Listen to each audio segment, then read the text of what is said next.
In 2014, gaming journalism declared war on its audience. Articles like "Gamers Are Dead" swept across major outlets, calling gamers toxic and irrelevant.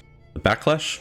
Explosive. This wasn't just a bad take, it was the moment gamers realised the media wasn't on their side anymore. What came next was a total collapse of trust, and honestly, they still haven't recovered. August 2014. Major gaming outlets like Kotaku, Polygon, and Gamasutra all publish articles declaring the death of the gamer. They claim the identity was toxic and outdated, a relic of the past. To gamers, this felt like less journalism and more like a coordinated attack. These weren't small blogs, these were the industry's biggest names, and instead of reporting on games, they were outwardly mocking the people who played them. And the backlash was massive. Social media exploded, forums lit up, and gamers fought back. They weren't just angry, they felt betrayed. This wasn't critique, it was a contempt, plain and simple. And the fallout from the Gamers Are Dead articles didn't stop at backlash. It spiraled into something even bigger, Gamergate. For those who don't remember, Gamergate wasn't just a controversy. It was a war zone. On one side, gamers furious at the media's betrayal and their increasingly cozy relationship with game developers, and on the other side, journalists doubling down, painting gamers as toxic harassers.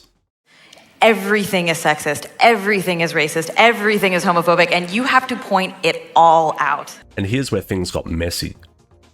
The conversation completely shifted. What started as a critique of journalistic ethics turned into a battleground over identity politics, with both sides claiming the moral high ground. The media capitalised on this division. Articles about Gamergate flooded the internet, each one stoking the flames and driving clicks. And just like that, gaming journalism wasn't about games anymore. It was about outrage and identity. As gaming turned into a billion-dollar industry, publishers figured out how to play the media. Ads became the lifeblood of gaming journalism, and access became the currency.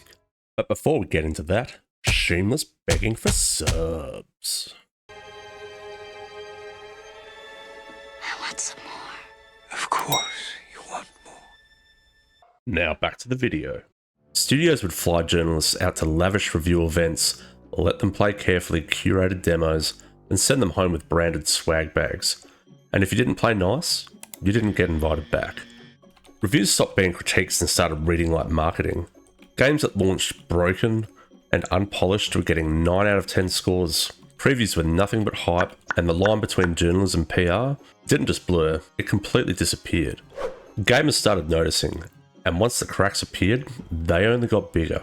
By the mid-2010s, gaming journalism wasn't just soft, it was ideological. Reviews stopped focusing on mechanics, graphics, or story. Instead, they were obsessed with the game's message. Now, politics in games isn't the problem. Titles like BioShock or Deus Ex tackled big ideas brilliantly. Number one, in 1945, corporations paid 50% of federal taxes. Now they pay about 5%. Number two, in 1900, 90% of Americans were self-employed. Now it's about 2%. Gaming journalists weren't analysing politics. They were grading games based on whether they aligned with their own core values. If a game didn't tick the right boxes, it was slammed. And if you liked it, you were part of the problem. This wasn't critique, it was preaching. When moralising wasn't enough, gaming journalism doubled down on outrage. Clickbait became the new business model. Articles stopped being about the games and started being about you. Why a game is toxic, the problem with male gamers, or why a particular game is problematic. These weren't reviews, they were attacks. The goal wasn't to inform, it was to provoke. Outrage drove clicks, clicks drove revenue, and of course the cycle repeated. But there was one glaring problem. Gamers simply stopped caring. They saw through the noise, stopped reading, and started looking for better voices. While gaming journalism burned bridges, independent creators were building them. YouTubers and streamers weren't bound by ad contracts or access deals.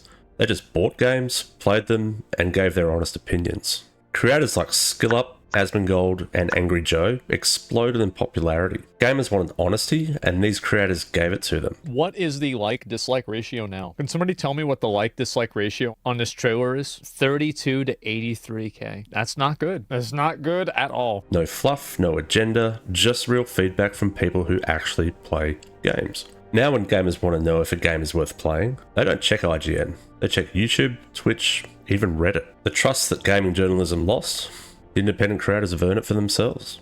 The downfall of gaming journalism wasn't just a mistake, it was a complete betrayal. They insulted their audience, sold out to corporations, and turned their platforms into soapboxes. Gamers noticed, and they left. Independent creators have taken the place of gaming journalism, and honestly, it's a really good thing. The media tried to kill off gamers, but in the end, they killed themselves.